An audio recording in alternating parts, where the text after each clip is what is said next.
आउज़ुबिल्लाहि मिनश्शैतानिर्रजीम बिस्मिल्लाहिर्रहमानिर्रहीम। अल्लाह के नाम से शुरू करता हूँ जो बड़ा मेहरबान और नहायत रहम करने वाला है। हमारे सब्जेक्ट का नाम plan implementation and educational management है और हमारे यूनिट नंबर 2 को हम इस वक्त पढ़ रहे हैं और इसका नाम है elaboration of education plans and project formulation.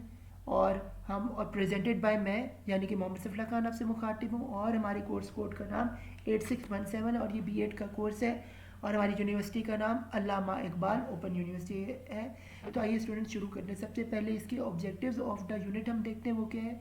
Number 1, understand why a plan need to be elaborated. फिर हमारे पास नंबर 2 पे define programming regionalization of plan hierarchy of projects and differentiation between programs and projects। फिर हमारे पास है number 3, undertaking programs and project identification। Number 4 पे हमारे पास है understand why a project has to be analyzed and presented in or operational details to facilitating implementation। फिर हमारे पास नंबर 5 है identify basic elements of a project. फिर हमारे पास है number 6, spell out each activity of a project in terms of agency cost time and space. फिर हमारे पास नंबर 7 पे ये understand the special features of a project format include graphical aids to presentation. और फिर नंबर 8 पे हमारे पास है फॉर्मुलेशन आ प्रोजेक्ट। आइए स्टूडेंट्स शुरू करते हैं। सबसे पहले हमारे पास है एलेबोरेशन ऑफ एजुकेशन प्लान। तो इसमें क्या है 1.1 पे need to need for elaboration of a plan. तो ये क्या है, whether an educational plan forms only a section of a national development plan और is an independent document, it remains a brief and succinct presentation of a objective policy target and financial outlay। तो इसमें मैं सबसे पहले students बताया गया है कि हमें development of a national plan जब हम बनाते हैं एजुकेशनल के हिसाब से तो उसमें हम इंडिपेंडेंट डॉक्यूमेंट को देखते हैं और हमें प्रेजेंटेशन ऑब्जेक्टिव और पॉलिसी और टारगेट्स को भी और फाइनेंस को भी जो है मद्देनज़र रखना पड़ता है प्रूफ करने के लिए। तो it is outline specifically designed to obtain the approval in a principle of high authority यानी कि high authority से आगे the process of working out detailed answer to these questions so as help implement the plan is called the elaboration of a plan। तो इसी को हम कहते हैं elaboration of plan। आगे क्या है जी 1.2 पे इलेबरेशन ऑफ अ प्लान। ये क्या है, the purpose of educational planning is to ensure them systematic accomplishment यानी सिस्टमेटिक अकम्पलिशमेंट हो of a series of activities learning towards the achievement of a set objectives of education department. Education department के हवाले से आगे है educational elaboration of the plan becomes the most significant linked activity between planning and implementation यानी कि एक link कायम होनी चाहिए प्लानिंग और इम्प्लीमेंटेशन के दरमियान। आगे स्टूडेंट्स हैं 1.3 ये प्रोसेस ऑफ प्लानिंग इलेबोरेशन। ये क्या है, the function of the plan elaboration was referred to able to above as that the of cutting up the plan into packages of action यानी कि पैकेजेस ऑफ एक्शन में जो है इसे हमने जो है इसमें तकसीम करना चाहिए जिसमें क्या packages of action is a loss term but it convey what the education plan has to undertake. यानी कि एक ये पुरानी टर्म है लेकिन ऐसे हमें ये पता चल जाता है कि एजुकेशन प्लान होता क्या है in more formal terminology two broad categories of packages of actions are identify. जो बड़े इसके दो लफ्ज़ हैं उसमें नंबर 1 पे क्या है हमारे पास प्रोग्राम्स और नंबर 2 पे क्या है प्रोजेक्ट्स। यानी कि एक प्रोग्राम्स होते हैं और इसमें अगला क्या है प्रोजेक्ट्स। सबसे पहले हम स्टूडेंट्स देख रहे हैं 1.4 में प्रोग्राम्स को। ये क्या है, programmes is the largest package of action and each programme consist of several project. यानी कि ईच प्रोग्राम जो होता है, प्रोग्राम एक बड़ी चीज़ है, बड़ी टर्म है जो सेवरल प्रोजेक्ट्स में जो है डिवाइड होता है उसे हम प्रोजेक्ट्स कहते हैं। इसमें क्या programme is a combination of activities of related areas, यानी प्रोग्राम जिसमें जो है बहुत सारी एक्टिविटीज़ जो है रेलिवेंट जो एरियाज़ में होते हैं वो उनका कॉम्बिनेशन होता है. इसमें क्या है, it is defined as a set of projects which collectively aim as at achieving one or more related objectives of a plan. यानी कि इस एक प्रोग्राम में बहुत सारे प्रोजेक्ट्स होते हैं और उसकी डिफरेंट एक्टिविटीज़ हो रही है और वो कोलेक्टिवली काम कर रहे होते हैं और उसमें जो ऑब्जेक्ट्स होते हैं और वो एक प्लान के तहत चल रहा होता है. ये सारा होता है इसमें चलता है. आगे the project are linked together in that they are so complementary that if one is to be carried out then all should be. यानी कि अगर एक प्रोजेक्ट चल रहा है तो और भी कम्प्लीमेंट्री है कि और भी प्रोजेक्ट जो हैं वो भी कैरिड आउट चलते रहे साथ. फिर further they are all intended to be carried out during a certain period by same administrative unit. यानी कि एडमिनिस्ट्रेटिव यूनिट के हिसाब से जो है ये एक मेन होता है जो ये सबको चला रहा होता है सर्टन टाइम पीरियड के हिसाब से. आगे स्टूडेंट्स हमारे पास आता है 1.5. ये क्या है, प्रोजेक्ट आइडेंटिफिकेशन. ये क्या है, the second step in plan elaboration is project identification. यानी प्लान को आइडेंटिफाई कैसे किया जाए. Project is an unit of expenditure which is administered और accounted for as an identified group of activities. इसमें क्या आइडेंटिफाइड एडमिनिस्ट्रेटिव के हिसाब से ग्रुप ऑफ एक्टिविटीज़ में से डिवाइड किया जाता है. आगे अ प्रोजेक्ट अचीव वन और मोर टारगेट्स. अब प्रोजेक्ट में एक या एक से ज़्यादा टारगेट्स को अचीव किया जाता है which collectively lead to the accomplishment of a sub objective of the programme. जिसमें जो है अकम्पलिश किया जाता है अपनी leading of the sub objective को प्रोग्राम के. आगे क्या है स्टूडेंट, ये हमारे पास है 1.6. ये है रीजनलाइजेशन. इसमें क्या है, where the plan apply to the whole country each programme and project will also apply to the whole country.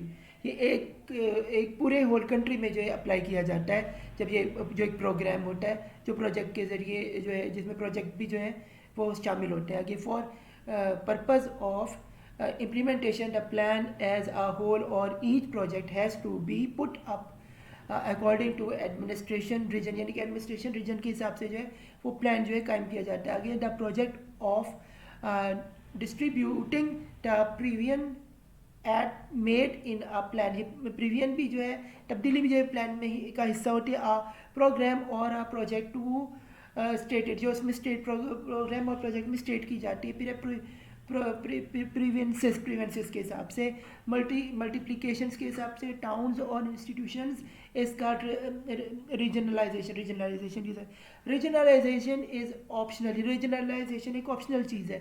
और प्रोग्राम्स और प्रोजेक्ट्स नीड नॉट और कैन बी रीजनलाइज. उनको हम रीजनलाइज कैन नॉट बी रीजनलाइज, हम उन्हें नहीं कर सकते. आगे हम चलते हैं स्टूडेंट्स 1.7 पे. ये हायरार्की ऑफ एक्टिविटीज़. ये क्या है, in PPBS the same kind of hierarchy arrangement of activities is reflected by a system which with a different नेमोलस. यानी कि उसमें क्या जो है हायरार्की होती है, पहले प्लानिंग होती है नंबर 1 पे स्टूडेंट्स, फिर मैनेज प्रोजेक्ट प्रोग्राम होता है, फिर उसके बाद सब प्रोजेक्ट और आखिरी में क्या होता है प्रोग्राम के एलिमेंट्स होते हैं. तो ये पूरा टॉप से बॉटम या बॉटम से टॉप जो इसलिए ये चलता है.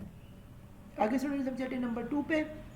ये क्या process of programmes and project में क्या है आइडेंटिफिकेशन. इसमें क्या नंबर 1 में the authority that undertaken programs and projects identify just fulfill few important conditions. जिसमें कुछ few important conditions को जो फुलफिल किया जाता है. सबसे पहले क्या है, he must have an through grasp of the objectives. यानी कि objectives को जो है वो समझ लेना चाहिए. फिर है the target and the prevision of the element educational plan. अपने टारगेट को और अपने एजुकेशन के प्लान के हिसाब से जिसकी प्रीवियंस को जो है वो प्लान कर लेना चाहिए, उसमें तब्दीली क्या लानी. फिर है बी पे, he should also have an equally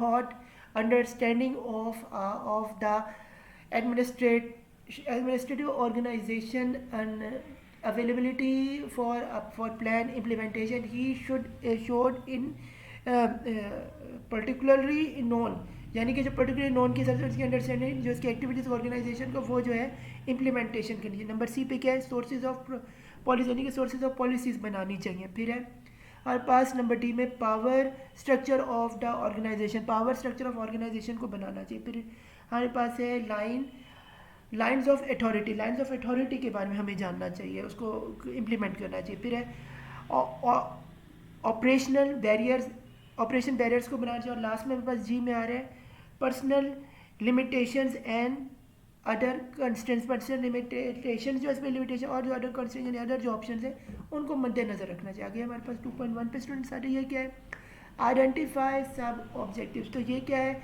the first task which he has to perform is to spell out the objectives of the plan in operational terms, usually plan and based on objectives which are coherent in very general term, यानी general term के हिसाब से जो उसको spell out करना चाहिए plan को उसके ऑपरेशनल यूजेज के हिसाब से. आगे but the to implement them they have to be elaborate, उसको इलेबरेट करना चाहिए.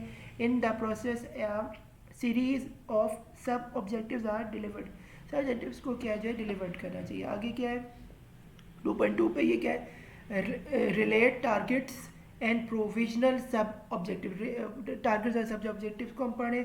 The next task is to relate the targets and purview of the plan with the operational sub objectives को हम लेने पे. Note where an important sub-objectives cannot be developed into a program or the project due to the absence of target or prevision in a plan. This fact has to be noted for reminding actions when the revision of the plan is undertaken, यानी कि revision of plan जो undertaken में हमें बार बार revision करनी चाहिए क्योंकि इसमें हमारे पास क्या है, हमें अपनी जो हमने इसमें तब्दीली लानी है और हमने जो ऑब्जेक्टिव्स है वो हमारे प्रोग्राम हो या प्रोजेक्ट हो उसमें जो है इसकी अगर हमने अपने टारगेट को हमने ना देखा तो प्रॉब्लम हो सकती है. आगे स्टूडेंट हम देखते हैं स्टूडेंट 2.3 को. ये क्या है, डिटर्मिनेंट्स एडमिनिस्ट्रेटिव यूनिट. ये क्या है, the third task is to find out the administrative unit which exist in the country to undertake the overall supervision and guidance of the activities required to achieve each of the sub objectives for which targets and previsions are found in the plan. इन इसमें क्या है, इन के जो हमें administrative के जो unit है इसको जो है क्या करें, कंट्री के हिसाब से अंडरटेकन के लिए सुपरविजन और गाइडलाइन के साथ चलना चाहिए ताकि हम एक्टिविटीज़ परफॉर्म कर सकें और अपने जो है ऑब्जेक्टिव जो टारगेट्स हमने सेट किए हैं और जो सब ऑब्जेक्टिव्स हमने किए उन प्लान को जो है हम जो है उनको मद्देनजर रख सकें. In this analysis it may be found that more than one sub objective fall within the preview of one such administrative unit. इसमें जो है किसी ना किसी एक का जो है सब ऑब्जेक्टिव को अपना मेन जो एलिमेंट उसका जो है उसको एनालाइज करना चाहिए इसमें मोर और मोर बार बार. आगे क्या 2.4 यूनिट 4 हम देख रहे हैं ये क्या, रीजनलाइजेशन द प्रोग्राम्स. इसमें क्या है, once the programmes is completed one has to ascertain whether any of the programs has to be further elaborate into regional, local, institutional programs. In it is after the exercise that one procedure to identify project. यानी कि क्या होता है इसमें आपका regional हो, local हो या इंस्टीट्यूशन हो, प्रोग्राम हो, इन सबके मिलकर कंप्लीट जो एक प्रोग्राम्स जो है इसका एलेबरेट बनता है उनके हिसाब से और इसमें जो कि एक्सरसाइज की जाती है इसके प्रोसेस को कि आइडेंटिफाई करके प्रोजेक्ट्स को जो उसके प्रोग्राम में चलेंगे. आगे क्या है 2.5 में एक analyse packages and actions and identify programme. जिसमें क्या है, project identification is the best handled by making a complete list of all programs of actions which are to be accomplished to achieve the sub objectives of each programme, जिसमें sub objective जो है programmes के जो है complete हम करें, packages of actions को हम मद्देनज़र रखें और अकम्प्लिश करें अपने सब ऑब्जेक्टिव्स को, और ईच प्रोग्राम के हिसाब किताब लेके आगे। Then these packages of actions are group together on the following criteria, जो ग्रुप ऑफ फॉलोइंग क्राइटेरिया को फॉलोइंग कंडीशंस क्राइटेरिया को लेके can they be administrated as one unit or accounted for the under one unit of expenditure. These which are can be administrated or accounted or constructed a project, जिसे construct किया जाए project को आगे के note. A specific target or a set of related targets of the plan will coincide with a project, coincide करे project के हिसाब से। पहले the same administrator unit may handle several projects simultaneously. Some projects may need regionalization into a regional, local and institutional projects के हिसाब से ये होता है। आगे नंबर 3 पे हम जानी है form projects identification for to project formulation. Students इसमें देखने क्या है, in the foregoing page the elaboration of an educational plan was discussed upon the point of identifying projects. इसके बारे में हम देख रहे हैं कि आइडेंटिफाई प्रोजेक्ट्स के बारे में हम देखेंगे। A further step has to be gone through before the minimum requirement for the effective implementation are जबकि इफेक्टिव फर्दर हम देखेंगे स्टेप्स हमने अप्लाई करने जिससे मिनिमम रिक्वायरमेंट से हम इफेक्टिव जो इम्प्लीमेंटेशन को जो है वो हासिल कर सकें, यानी मिनिमम हम लगा के मैक्सिमम जो है पावर गेन कर सकें, इसको हमने देखना है।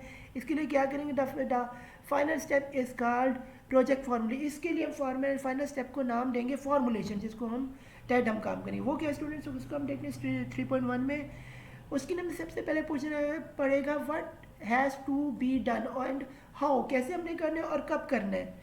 फिर है a project is must a project it was repeatedly emphasized earlier it is a group of activities which can be administrated or accounted for as unit. As such it consists of series of related activities, job or identify of work। यानी इससे क्या होना चाहिए, हमने अपने elaborate करें अपने group को, एक्टिविटीज़ को, each of the administrative account को, यूनिट को, और एज वेल एज हमने कंसीडर करने सीरीज ऑफ रिलेटेड एक्टिविटीज़ को जो जॉब के हिसाब से और आइटम्स के हिसाब से वर्क में काम आए। आगे स्टूडेंट्स हम चलते हैं 3.2 में, एलेबरेशन ऑफ एक्टिविटीज़। इसमें देखने क्या है, the project has now come up for formulation. This means it has to be planned in full operational detail so as fixed steps. The activities constituents the project must be identified and listed। Identify हो और listed हो और complete हो, formulation इसकी हो और इसका plan किया जाए और इसकी ऑपरेशनल डिटेल के मद्देनजर रखते हुए। फिर to perform this function effectively one must have either specialized knowledge and experience in the jobs related to the project or the advices of experts or board, यानी कि एडवाइस ऑफ द एक्सपर्ट्स के भी इसमें और jobs के भी हो और स्पेशलाइजेशन और उसकी लेके जो है प्रोजेक्ट को जो है बहुत तरीके से जो है वो एक्सपर्टीज़ के जरिए बनाया जाए। आगे स्टूडेंट्स हम चलते हैं नंबर 4 पे। ये क्या है, वर्क प्लान और प्लान ऑफ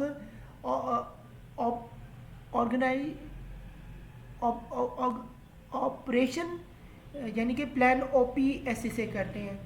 इसको हम पढ़ते हैं स्टूडेंट्स, ये क्या है, the elaboration of the project into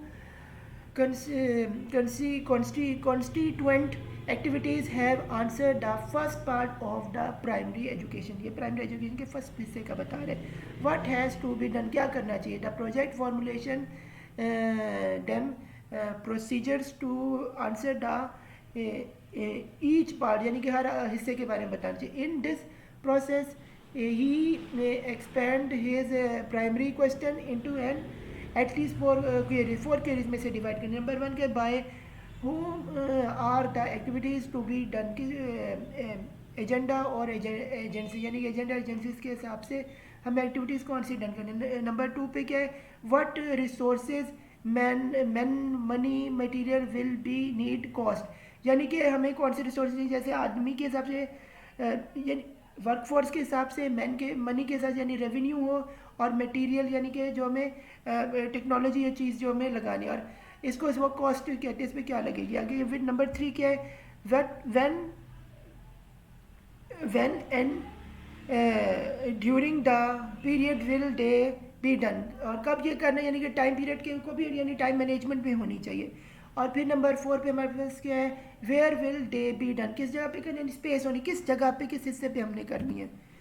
आगे क्या है नंबर 4 पे 4.1 पे ये क्या है, मैनेजमेंट फंक्शंस, इसमें क्या है नंबर 1 पे agency organisational analysis and design, इसमें क्या है एजेंसी और ऑर्गेनाइजेशन के एनालिसिस को हम डिज़ाइन करेंगे। इसमें क्या है कॉस्ट रिसोर्स प्लानिंग और कॉस्ट एंड बजटिंग में को भी देखना चाहिए। फिर क्या है नंबर 3 पे time phases and time scheduling को हमने देखना है। फिर क्या है space design and institutionalisation of control mechanism को, ये भी हमने देखना है, इसको मद्देनजर रखें। फिर हमारे पास 4.2 आता है, ये क्या है प्रोजेक्ट बजट, इसमें क्या आता है as important as the work plan is to project budget, इसमें क्या it is expected to present in a form that total resources required for the project both in terms of the quantity and the kind of the series of goods and in terms of the total cost involved। इसमें हमने देखना कौन सी budget को हमने देखना, उसकी कौन सी present हम किस, हमें टोटल रिसोर्स हमारे पास कितना, और हमारे